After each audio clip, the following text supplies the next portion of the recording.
Hi, my name is Michel. I'm the main designer for Aeryn for the pocket wings and the wings. I'm already designing kites for around 20-25 years now.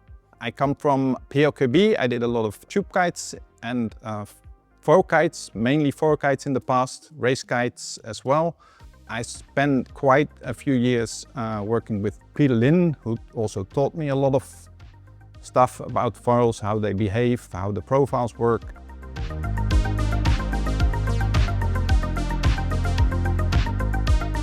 The concept of the pocket wing is not new. We already tried with power kites, playing around with them just on a longboard or on a mountain board, I think 10-15 years ago already.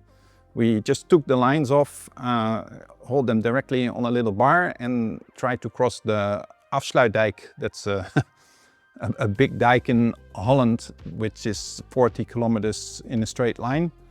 And that worked. We tried it with the twin tips and it just didn't work. The only direction we could go was downwind, and you need such amounts of wind that it was not comfortable. And finally, with the hydrofoils becoming more efficient, it just fell into place. It worked. You can go anywhere.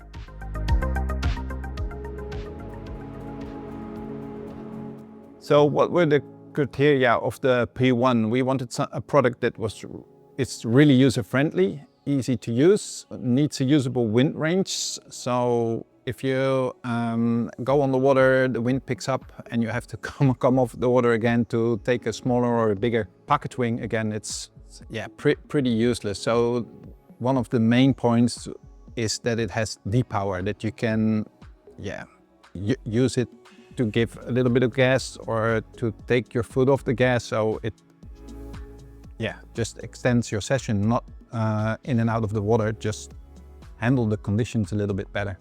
And of course we have the performance. The pocket wing has to go upwind, and I think we achieved that.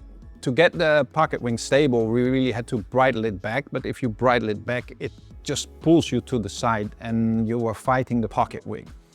In the end, we managed to have the P1 work with you, so the thing drives you forward. It's not just pulling you to the side, it's pulling you upwind or pulling you downwind or any direction you want. It's not fighting, it's actually helping you. We choose to use a polyester fabric, not a nylon fabric. The polyester fabric is used for the tube kites and the wings for quite some time now. It's a little bit heavier than the nylon fabrics, but it doesn't absorb water. In the end, it's, I think, more durable. Your product will just last a lot longer, and you have more value for money. For the lines, we choose a unsheeted Dyneema. Why? Because it's smooth to your hands, so if you want to pack the wing and let go of the wing again, it will not cut you. So polyester lines, if you move your hands along it quite fast, it will rub your hands. If you use Dyneema, it's a lot softer. Where the lines split, we spliced everything, so they're not sharp points sticking out of the lines. It just makes the whole experience a lot more comfortable, easier. The lines are a little bit over-dimensioned. It's easy to make them a little bit thinner, but then also because of the tension on the lines, they would start to cut. So the bridle is probably strong enough to tow a truck, but it just makes it easier to use. So the aspect ratio, why did we choose it? It's a really low to medium aspect ratio. There are a few things you can't avoid when you're on a foil. If you make the aspect ratio too high, the tip will constantly hit the water. And because it doesn't have a solid frame, it will fold the tip and it will roll in, so that doesn't help.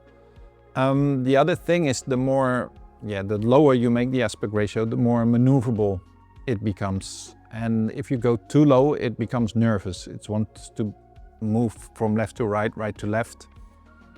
And I think that's the main reason why we ended up with the aspect ratio we have now. You can say it's a balanced aspect ratio. It's somewhere stuck in the middle. I think it's best of both worlds. The biggest P1 is a 6 meter and you can still use it comfortably without hitting the tip in the water. And the small one works perfectly, but without it becoming nervous. It's quite a smooth arc shape. The tips are a little bit more angled to give it a bit more stability. But overall, we really try to make all the bridles the same length. So if you stretch your arm towards the P1, your hand will reach all the cells at the same time. So the pocket wing will be nice and compact to stuff it away or to just hold it and take the wave.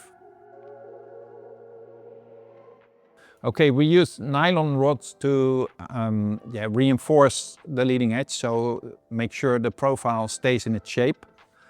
This works really well.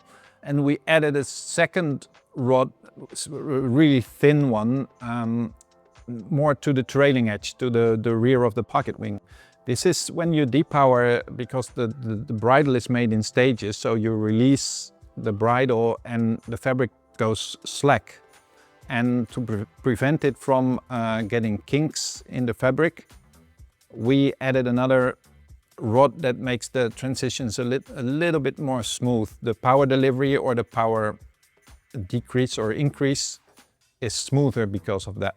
So in the nose of the profile, we actually made a little cross vent. It helps to, when you open the pocket wing again, to push the tips out. And the other thing is, if the pocket wing is nose first in the water, it might fill with water, and you can always pull one tip out and it will just move the water out of the small cells it has and relaunch a little bit quicker, a little bit easier.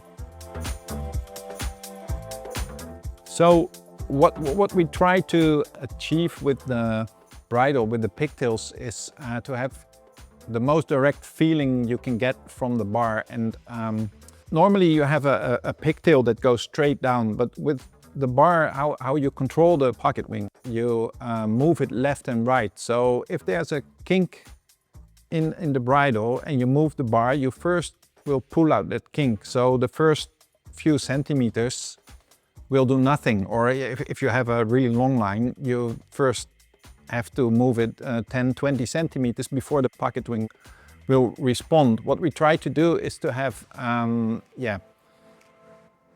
split as low to the bar as possible. That's why we have 6 pigtails. We have 3 rows of bridles and they come together with 2 pigtails in the center of the bar. So if you pull the bar to one side, you don't have a kink, it will respond directly. This gives you a lot more control. It makes it easier. If you have a gust or if you want to do a trick, it just helps. The bar that's delivered with the P1 has a few nice features. It's quite small. It's around 32 centimeters, just enough room to place your hands between the 3 attachment points. The other thing is the top attachment point is moved down a little bit. So it gives you the opportunity to, if you want to power up, you have to pull the bar down and you can push with your thumb as well. This makes it quite a lot lighter on the wrist in the end. We also added 2 extra loops, one on the top to attach, if you want to, a harness line, and one on the back where you can attach a safety leash. If you let go of the pocket wing, it will backstall the pocket wing and pull it down and kill the power.